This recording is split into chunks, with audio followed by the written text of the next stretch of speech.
আসসালামু আলাইকুম প্রিয় শিক্ষার্থীবৃন্দ, আশা করি তোমরা ভালো আছো, সুস্থ আছো। আজকে আমরা পড়ব আজান নিয়ে। হ্যাঁ, তোমরা তোমাদের বইয়ের 24 পৃষ্ঠায় যাও। আমরা কি সালাত হচ্ছে কি, অর্থাৎ সালাত অর্থ হলো নামাজ। আমরা জানি কি আমাদের নামাজের আগে একটা আজান দেওয়া হয়। তাহলে এই আজানটা কিভাবে শুরু হয়েছিল? আমাদের নবী হযরত মুহাম্মদ সাল্লাল্লাহু আলাইহি সাল্লাম কি জামাতে সালাতের জন্য তাগিদ দিয়েছেন, কারণ জামাতে সালাত আদায় করা অনেক উত্তম। হ্যাঁ, কিন্তু তখন আজানটা ছিল না, তাই কি হয়েছে, জামাতে কিভাবে ডাকতে হয় তা কেউ জানতো না। মহানবী সাল্লাল্লাহু আলাইহি সাল্লাম সাহাবীদের নিয়ে একদিন পরামর্শে বসলেন এবং আলোচনা করলো, কিন্তু কেউ একজন এক একটা পরামর্শ দিচ্ছে। কেউ বলতেছে কি আগুন জ্বালাতে, কেউ বলতেছেন ঘন্টায় ফু দিতে, কারণ ঘন্টা বাঁচাতে, কারণ ঘন্টা যখন বাজাবে তখন কি হবে, শব্দ হবে এবং সেই শব্দে বুঝে যাবে কি জামাতের সময় হয়েছে। কেউ বলতেছে সিংগায় ফু দিতে, কারণ তখন বাঁশি শব্দ হবে। কিন্তু আমাদের প্রিয় নবী হযরত মুহাম্মদ সাল্লাল্লাহু আলাইহি সাল্লামের কোনোটাই পছন্দ হয় নাই। গভীর রাত একজন সাহাবী হযরত আব্দুল্লাহ, তিনি কি গভীর ঘুমে মগ্ন, স্বপ্ন দেখেন কি একজন ফেরেশতা তাকে আজানের বাক্যগুলো শোনাচ্ছেন।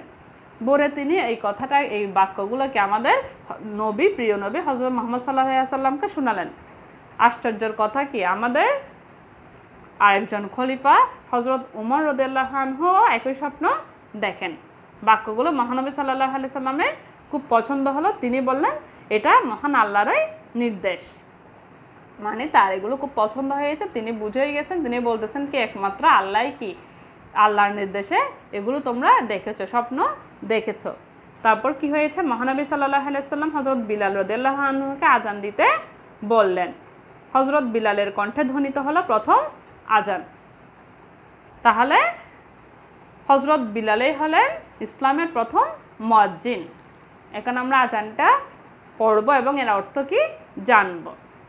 আজান হলে কি আল্লাহু আকবার, আল্লাহু আকবার, আল্লাহু আকবার, আল্লাহু আকবার, অর্থাৎ আল্লাহ সবচেয়ে বড়, আল্লাহ সবচেয়ে বড়, আল্লাহ সবচেয়ে বড়, আল্লাহ সবচেয়ে বড়।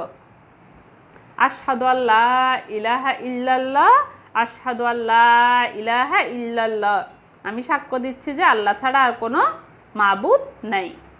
আমি সাক্ষ্য দিচ্ছি যে আল্লাহ ছাড়া কোনো মাবুদ নাই।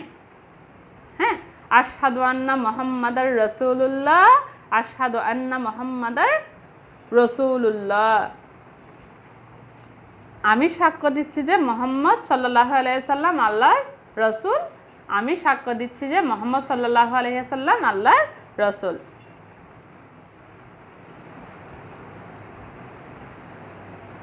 হাইয়া আলাস সালাহ, হাইয়া আলাস সালাহ, হাইয়া আলাস সালাহ, হাইয়া আলাস সালাহ।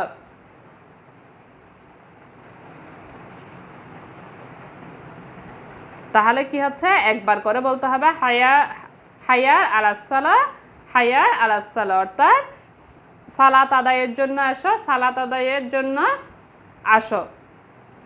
হাইয়া আলাল ফালাহ, হাইয়া আলাল ফালাহ, কল্যাণ মঙ্গলের জন্য আসো, কল্যাণ মঙ্গলের জন্য এসো। আল্লাহু আকবার, আল্লাহু আকবার, লা ইলাহা ইল্লাল্লাহ, আল্লাহ সবচেয়ে বড়, আল্লাহ সবচেয়ে বড়, আল্লাহ ছাড়া কোনো মাবুদ নাই।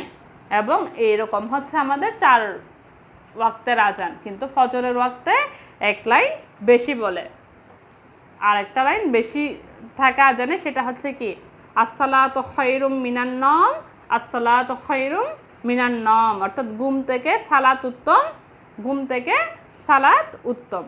আজানের এই মর্মস্পর্শী ডাক শুনে কোনো মুমিন ব্যক্তি বসে থাকতে পারে না, প্রকৃত মালিকের দরবারে হাজির হয়ে তার সামনে কি করে, মাথা নত করে, আর না হলে সে কিছুতেই শান্তি পায় না।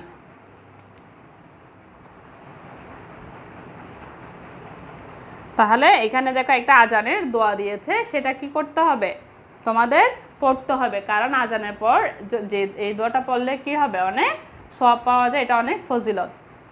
হ্যাঁ,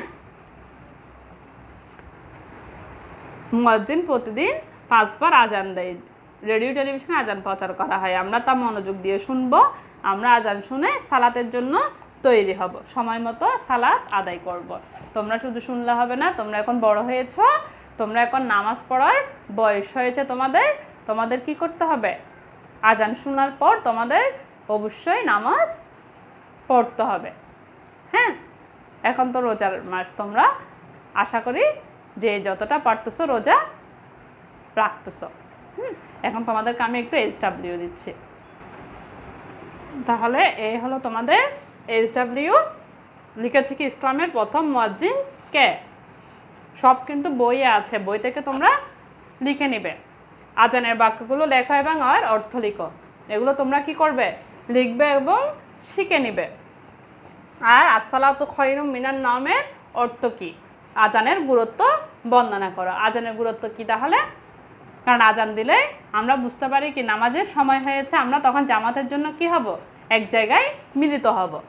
যদি আজান না থাকতো আমরা বুঝতে পারতাম না সকলে যে কোন সময় নামাজের সময়টা। হ্যাঁ, তাহলে আমাদের অসুবিধা হয়ে যেত।